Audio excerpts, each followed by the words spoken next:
এই শুক্রবার নতুন চমক অপেক্ষা করছে বাংলা সিনেমার দর্শকদের জন্য। বড় পর্দায় একসঙ্গে মুক্তি পেতে চলেছে দুই ভিন্ন স্বাদের সিনেমা।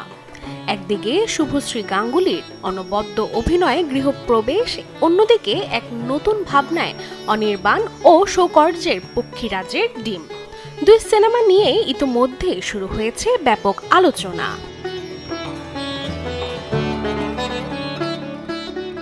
শুক্রবার পশ্চিমবঙ্গের প্রেক্ষাগৃহে মুক্তি পেতে চলেছে গৃহপ্রবেশ। এই ছবিতে মুখ্য ভূমিকায় দেখা যাবে শুভশ্রী গাঙ্গুলিকে। এক নারীর মানসিক সংকট, ব্যক্তিগত টানাপোড়েন ও সমাজের প্রতিচ্ছবির মধ্য দিয়ে এগিয়ে চলে ছবির গল্প। রোজকার সাধারণ খাবার এখন হবে অসাধারণ। প্রাণ স্বাদের মশলা, স্বাদ বাড়ায়, ঘ্রাণ ছড়ায়। শুভশ্রীর সংবেদনশীল অভিনয় ইতিমধ্যেই চর্চার কেন্দ্রে উঠে এসেছে ছবির ট্রেলার মুক্তির পর থেকেই।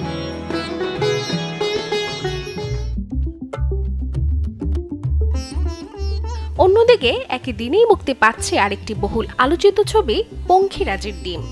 এই ছবিতে অভিনয় করেছেন অনির্বাণ চট্টোপাধ্যায় ও সৌকর্য ঘোষাল। বাস্তব কল্পনা ও সামাজিক ব্যঙ্গের মিশেলে তৈরি এই সিনেমা একেবারেই অন্য স্বাদের।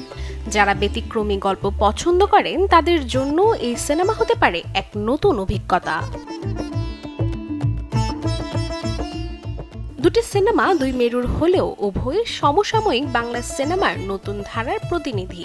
শুভশ্রীর গৃহপ্রবেশ যেখানে মনস্তান্ত্রিক ও আবেগপ্রবণ, সেখানে অনির্বাণ সৌকর্যের পঙ্খিরাজের ডিম এক সামাজিক ও রাজনৈতিক ব্যঙ্গচিত্র।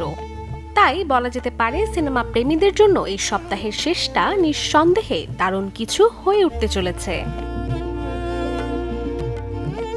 Desk report, channel 24।